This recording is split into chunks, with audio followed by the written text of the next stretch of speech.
సూర్యాపేట జిల్లా వ్యాప్తంగా రేషన్ బియ్యంపై జిల్లా ఎస్పీ రాహుల్ హెగ్డే గారు కఠిన నిబంధనలు జారీ చేయడం జరిగింది. దాంతోపాటు నిన్న చివెంల వద్ద పెద్ద ఎత్తున రాహుల్ హెగ్డే గారి సూచనల మేరకు రేషన్ బియ్యం పట్టుకోవడం జరిగింది. మన దగ్గర రాహుల్ హెగ్డే గారితో మనం ఉన్నాం. సార్ చెప్పండి, పెద్ద ఎత్తున జిల్లా వ్యాప్తంగా కూడా మీరు రేషన్ బియ్యం అక్రమ దందాపై నిఘా పెట్టడం జరిగింది. ఇప్పటి వరకు మీరు నిఘా పెట్టినట్లు నిన్న పెద్ద ఎత్తున కూడా బియ్యం పట్టుకోవడం జరిగింది. వాళ్ళు ఎక్కడి వాళ్ళ నుంచి మీరు ఏం రికవర్ చేశారు?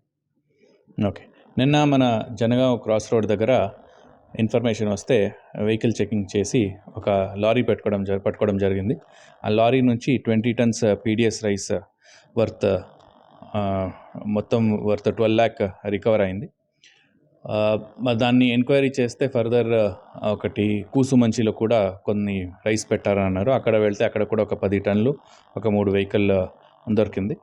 సో మొత్తం value of the rice 12 lakhs worth rice. దీంట్లో 5 అక్యూజ్ని మనం ఐడెంటిఫై చేసాము. ఒకడు పరారీలో ఉన్నాడు, ఇంకా 4 మన కస్టడీలో ఉన్నారు.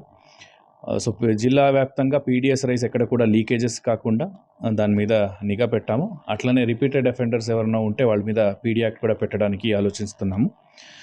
మొత్తము సివిల్ సప్లైస్ డిపార్ట్మెంట్కి కూడా కంప్లీట్ కోఆపరేషన్ ఇస్తున్నాము. ఇంకా జిల్లాలో వేరే ఒక ప్లేస్లో నిన్న కూడా ఒక ఇన్ఫర్మేషన్ వస్తే వేరే ప్లేస్లో కూడా ఉన్న డంప్ని సీజ్ చేయడం జరిగింది.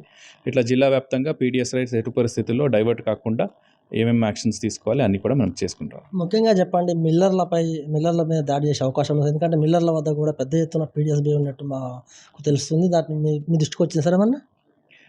మన దృష్టికి ఇప్పుడు ఇన్వెస్టిగేషన్లో రాలేదు. ఇంకా మెయిన్ అక్యూజ్డ్ దొరికితే మనకు ఇన్వెస్టిగేషన్లో ఇంకా వేరే విషయాలు బయట రావచ్చు, ఎక్కడి నుంచి కలెక్ట్ చేస్తున్నారు, ఎక్కడ అమ్ముతున్నారని.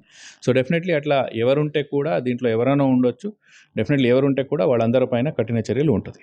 ముఖ్యంగా సార్ రేషన్ డీలర్లు మొత్తం దీన్ని బ్లాక్ దందాలు చేస్తున్నారు. ఎందుకంటే ఎవరైతే లబ్ధిదారు ఉన్నారో వాళ్ళ దగ్గరికి పోగానే బయోమెట్రిక్ వేసుకొని వాళ్ళకి డబ్బులు ఇస్తున్నారు. అది మీ దృష్టికి వచ్చింది సార్? వస్తే వాళ్ళ మీద ఏ విధంగా చర్యలు తీసుకుంటున్నందుకు కలెక్టర్ గారికి మీరు ఉత్తర్వులు ఇస్తున్నారు?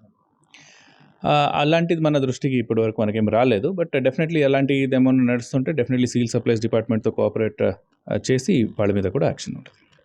జిల్లా ఎస్పీ రాహుల్ హెగ్డే గారు చెప్పేది ఏంటంటే, ఎవరు ఎంత దందాలు చేసినా ఖచ్చితంగా మేము శిక్షిస్తాము, ఎంతటి వారినైనా ఉపేక్షించేది లేదు. ఖచ్చితంగా రేషన్ డీలర్ల వద్ద కూడా నిఘా పెట్టే అవకాశం ఉంది. జిల్లా కలెక్టర్ గారితో చర్చించడం జరుగుతుంది. ఎవరు కూడా ఇప్పటి నుంచి కూడా ఇలాంటి దందాలు చేస్తే మాత్రం సహించమని రాహుల్ హెగ్డే గారు చెప్తున్నారు.